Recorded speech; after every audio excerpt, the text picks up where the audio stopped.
ପ୍ରକୃତିର କୋଳରେ ମୋ ଗାଁ, ପାହାଡ଼ର ପାଦଦେଶରେ ଥିବା ମୋ ଗାଁ ଉପରେ ସୂରଜ କିରଣ ସାଙ୍ଗକୁ ମନ୍ଦିରର ଘଣ୍ଟ ଘଣ୍ଟା ଆଉ ଆଲ୍ଲାହୁ ଆକବରର ଧ୍ୱନି ଏକ ନୂଆ ସକାଳକୁ ଜନ୍ମ ଦିଏ।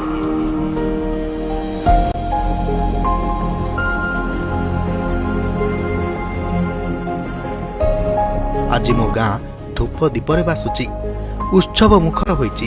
ହେଲେ କ'ଣ ପାଇଁ ଏତେ ଆୟୋଜନ କେବେଠୁ ଚାଲିଛି?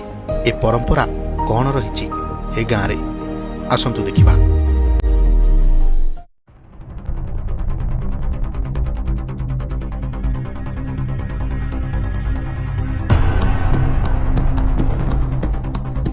ପାଖାପାଖି 1500 ବର୍ଷ ତଳର କଥା। ରାଜା ରାଜୁଡ଼ା ଶାସନ ଚାଲିଥାଏ। ସେତେବେଳେ ଜିଲ୍ଲା ନୁହେଁ, ଗଡ଼ଜାତ ରାଜ୍ୟ ଥିଲା। ରାଜାମାନଙ୍କ ଶାସନରେ ପ୍ରଚଳିତ ହେଉଥିଲା ସମାଜ। ଖୋରଧା ଗଡ଼ଜାତ ଥିଲା ଏବଂ ପୁରୀ ଗଜପତିଙ୍କ ଅଧୀନରେ ଥାନ୍ତି ଗଡ଼ଜାତ ରାଜାମାନେ। ରଣପୁର, ନୟାଗଡ଼, ଖଣ୍ଡପଡ଼ା, ବାଙ୍କୀ, ଭାପୁର ଅଞ୍ଚଳ ଦେଇ ସବୁ ଗଡ଼ ରହିଥିଲା, ଯାହାକି ପରବର୍ତ୍ତୀ ସମୟରେ ବଦଳିବାରେ ଲାଗିଲା।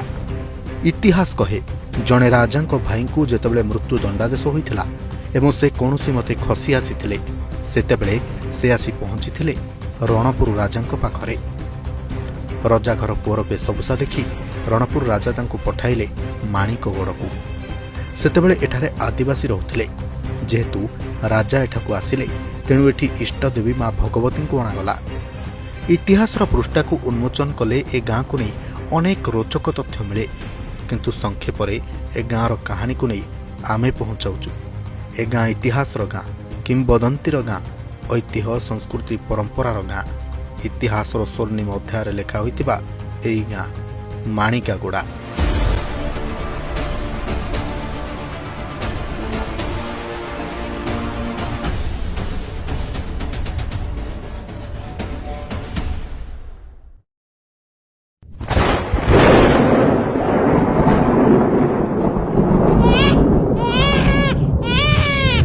ଯାହା ହେଉ, ପୁଅଟିଏ ହେଲା, ବାପାରେ କାନ୍ଦେନା।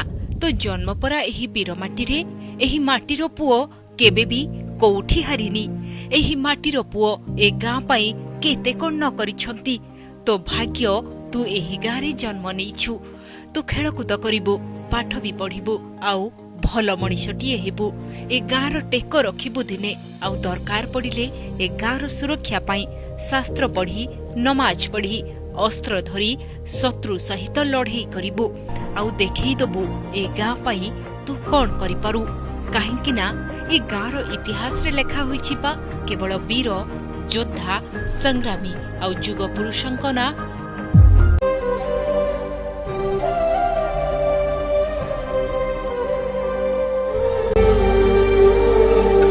ମୋ ନାଁ ଗମେଇ। ପାହାଡ଼ଟିଏ। ମୋ ବୟସ କେତେ ମୁଁ ଜାଣିନି। ମୋ ପାଦ ତଳେ ମାଣିକାଗୁଡ଼ା ଗାଁ। ମୋ ଆଖି ଆଗରେ କେତେ ଜନ୍ମ ନେଲେଣି, କେତେ ଚାଲିଗଲେଣି। ହେଲେ ଏବେ ବି ମୁଁ ମାଣିକାଗୁଡ଼ା ପାଇଁ ସୁରକ୍ଷାର ଫାଟକ ହୋଇ ଛିଡ଼ା ହୋଇଛି। ଆଉ ମୋ ଗାଁର ସୁରକ୍ଷା, ଶାନ୍ତି, ସମୃଦ୍ଧି ଆଉ ଗାଁର ଚାରିପାଖରେ ବସି ରହିଛନ୍ତି ମହାମାୟା। କେବଳ ଏତିକି ନୁହେଁ, ମୋ ଗାଁର ମସଜିଦ୍ ସାମ୍ନାରେ ମନ୍ଦିର ହିଁ ବୟାନ କରେ ଏହାର ମୁଖ୍ୟ ଭିତ୍ତିଭୂମିକୁ, ଏହାର ପରିଚୟକୁ, ତାର ଇତିହାସକୁ। ଏଇ ଦେଖୁନାହାନ୍ତି, ଏଇ ହେଉଛି ଗଦାଧର ଏକାଡେମୀ। ରାଜ୍ୟରେ ଏକ ବୃହତ୍ ଶିକ୍ଷାନୁଷ୍ଠାନ ଭାବରେ ବେଶ୍ ପରିଚିତ। ପ୍ରଥମେ ମାଣିକାଗୁଡ଼ା ପ୍ରାଥମିକ ବିଦ୍ୟାଳୟ ସ୍ଥାପନା କରାଯାଇଥିଲା। ପରେ ପରେ ବାଞ୍ଛାନୀ ଝିପୁରାମୟୀ ବିଦ୍ୟାଳୟ ଏବଂ ତାପରେ ଗଦାଧର ଏକାଡେମୀର ପ୍ରତିଷ୍ଠା ମାଣିକାଗୁଡ଼ା ପାଇଁ ଶିକ୍ଷାର ବାଟକୁ ଖୋଲି ଦେଇଥିଲା।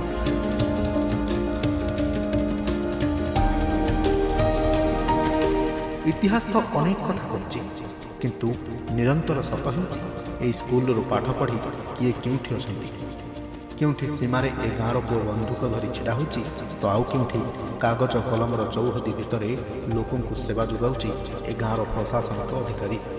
ଆଜି ବହୁତ ମନେ ପଡ଼ୁଛନ୍ତି ଭାଗୀରଥୀ ମହାନ୍ତି, ବାନାମ୍ବର ରାଉତରାୟ, ରାଜକିଶୋର ପଟ୍ଟନାୟକ, ପରଶୁରାମ ପଦାତିକ ରାୟ, ରାଜକିଶୋର ସୁବୁଦ୍ଧି, ଗୋଲାମ ମୁସ୍ତାଫା ଖାଁ, ବାନାମ୍ବର ରାଉତରା, ହୃଦାନନ୍ଦ ପୁଷ୍ଟି, ମହମ୍ମଦ ସମୀମ, ଚନ୍ଦ୍ରଶେଖର ସାହୁଙ୍କ ପରି ବ୍ୟକ୍ତିତ୍ୱ ଯୁଗଜନ୍ମା, ଯୁଗ ପୁରୁଷ।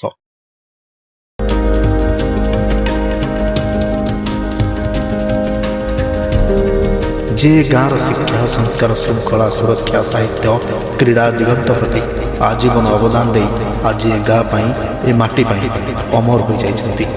ଏ ଗାଁ ଝୁରୁଛି ଏହି ଯୁଗ ପୁରୁଷଙ୍କୁ, ଆଜନ୍ମ ବକ୍ତାଙ୍କୁ, ସାହିତ୍ୟିକ ସଂସ୍କାରକଙ୍କୁ।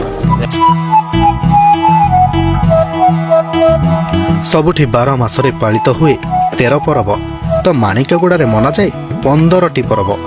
13 ପରବ ସାଙ୍ଗକୁ ଗୋଟିଏ ଇଦୁଲ ଜୁହା ଆଉ ଗୋଟିଏ ବକ୍ରି ଇଦ୍। ଏଠି ସମ୍ପ୍ରଦାୟକୁ ନେଇ ଭେଦଭାବ ନାହିଁ। ଏ ଚିତ୍ର ହିଁ ତାହା ସ୍ପଷ୍ଟ କରୁଛି। ଗଣେଶ ପୂଜାଠୁ ଆରମ୍ଭ ହୁଏ ମାଣିକାଗୁଡ଼ାରେ ପୂଜା ପାର୍ବଣ।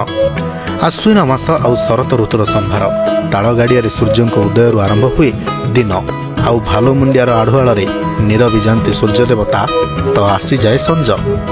ପଳାସିଆ ଗହିରେ କାଶତଣ୍ଡିର ନାଚ ଆଉ ଗାଁ ମୁଣ୍ଡେ ଗଉଡ଼ର ଗୀତ ଜଣାଇ ଦିଏ ଦଶହରାର ଚିହ୍ନକୁ। ପାର୍ବଣ ଆସିଲେ ସଜେଇ ହୁଏ ମାଣିକାଗୁଡ଼ା। କାହିଁକି ନା ଏ ଗାଁ ଦଶହରା କେତେ ପୁରାତନ, କେତେ ପାରମ୍ପରିକ ସମସ୍ତେ ଜାଣନ୍ତି।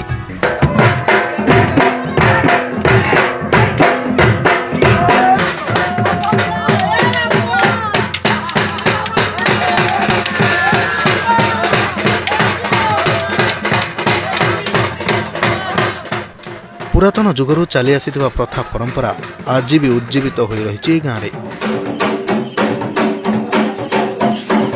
ଏଠି ମୁସଲମାନ ସେନାପତିଙ୍କ ଠାରୁ ଆସେ ରାଜ ଖଡ଼ଗ, ତ ପଟ୍ଟନାୟକଙ୍କ ଘରୁ ତାଳପତ୍ର ପୋଥି।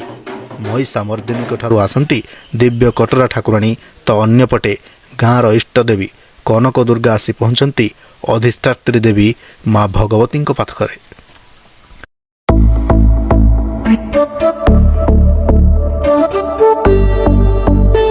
ଷଷ୍ଠୀ ଠାରୁ ଆରମ୍ଭ ହୁଏ ଚଣ୍ଡୀଙ୍କ ପୂଜା।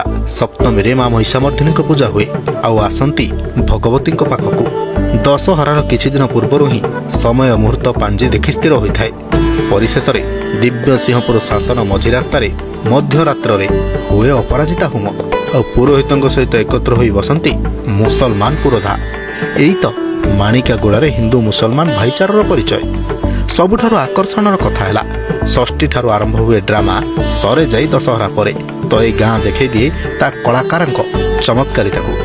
ପ୍ରଥମେ ପରମ୍ପରା ମୁତାବକ ପାଇକ ଆଖଡ଼ା, ଆଉ ତାପରେ ରାତିର ଅନ୍ଧକାରରେ ରଙ୍ଗୀନ ରଙ୍ଗାରଙ୍ଗ ମଞ୍ଚରେ ଆରମ୍ଭ ହୁଏ ଡ୍ରାମା।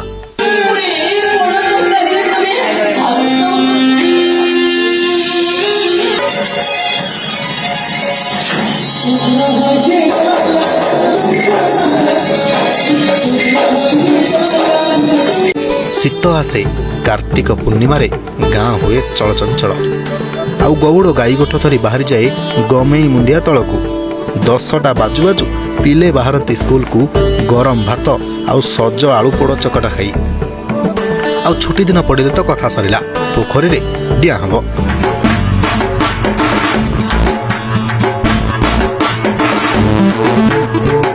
ଆସିଯାଏ ଚୈତ୍ର ମାସ।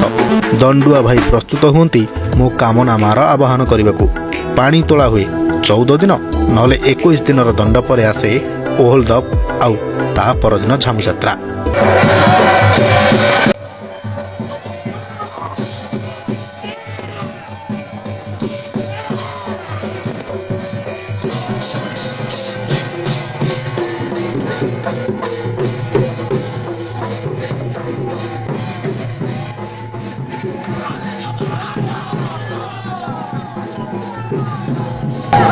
ପୁଣି ଫେରେ ବରଷା, ଜମିଯାଏ ରଜ। ଅଗଷ୍ଟ 15ରେ ଆମ ସ୍କୁଲ ପିଲେ ଗାଁ ବୁଲନ୍ତି। ତାରି ଭିତରେ ପଡ଼େ ରମଜାନ ମାସ। ମାସ ସାରା ନିଷ୍ଠା ଆଉ କାଷ୍ଠା ଉପାସରେ ରୁହନ୍ତି ଆମ ଗାଁର ମୁସଲମାନ ଭାଇ ଭଉଣୀମାନେ। ଆଉ ମାସର ଶେଷ ଦିନ ହୁଏ ଇଦୁଲ ଜୁହା ପର୍ବ। ହିନ୍ଦୁ ମୁସଲମାନ ମିଳିମିଶି ପର୍ବ ପାଳନ କରନ୍ତି। ଜନ୍ମ ହୁଏ ଛୁଆଟି ଏଇ ଗାଁରେ। କୁନି କୁନି ପାଦରେ ଠିପେଇ ଠିପେଇ ଚାଲି ଶିଖେ। ଗାଁ ସ୍କୁଲରେ ପଢ଼େ, ଖେଳକୁଦରେ ମାତେ, ପୋଖରୀରେ ଡିଏଁ, ମାଠୁ ମାଡ଼ ବି ଖାଏ।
ସାଇ ଭାଇ କାନ୍ଧେଇ ନେବେ, ଚାଉଳ ପଡୁଥିବ ଆଉ ଶୁଭୁଥିବ ଜୀବନର ସେଇ ଶେଷ ଗୀତ, ରାମ ନାମ ସତ୍ୟ ହେ, ରାମ ନାମ ସତ୍ୟ ହେ।